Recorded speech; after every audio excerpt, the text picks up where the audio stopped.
পড়তে পড়তে চলে যাব মদিনায়। এক নবীজির আশিক, তার ইচ্ছা হয়েছে সে আমার নবীজির রওজা শরীফ জিয়ারত করতে যাবে আর হেঁটে হেঁটে যাবে।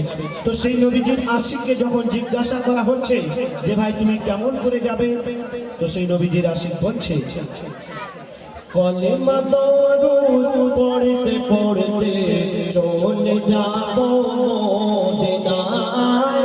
কলেমা দরুদ পড়তে পড়তে চলে যাব মদিনায়। আল্লাহ মোদের পৌঁছে দিও, আল্লাহ মোদের পৌঁছে দিও নবীজির পাক পড়তে পড়তে চলে যাব মদিনায়। কলেমা দরুদ পড়তে পড়তে চলে যাব মদিনায়। মেখে দেব সারা গায়ে, মেখে দেব সারা গায়ে সোনার মদিনার মাটি। গোনা আমার যাবে ধুয়ে, গোনা আমার যাবে ধুয়ে পড়ছে মোর নামাজ পাঠে। আর মসজিদের নববীর মাঝে যে জন করিবে কান্নাকাটি, মসজিদের নববীর মাঝে যে জন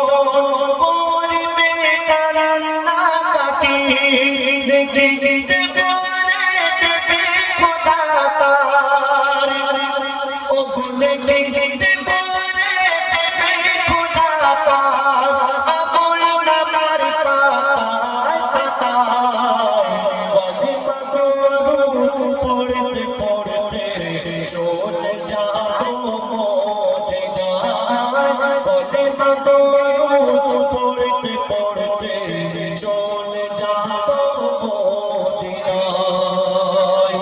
আমরা যে কাবা শরীফের দিকে মুখ ফিরে নামাজ পড়ি, এই কাবা শরীফ আমার নবীজি আসার আগেও ছিল অন্যান্য নবীজির জামানায়, কিন্তু সেইভাবে সম্মান পায়নি যতটুকু পেয়েছে আমার নবী আসার পর।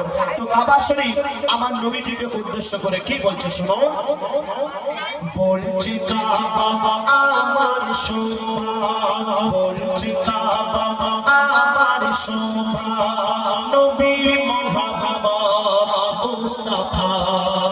কেন নবীর পাতাওয়ালা আজকে আমার, নবীর পাতাওয়ালা আজকে আমার এত ইজ্জত মারতাবা। তাই উম্মতের নবীজির কাবা আমি, উম্মতের নবীজির কাবা আমি, নূর নবীজি আর কাবা। উম্মতের নবীজির কাবা আমি, নূর নবীজি আর কাবা। কসম খোদার নবীর নাজিমে, কসম খোদার নবীর নাজিমে আমার মাটির ভিতরে ঝুঁকে যায়। কলেমা দরুদ পড়তে পড়তে চলে যাব মদিনায়। কলেমা দরুদ পড়তে পড়তে চলে যাব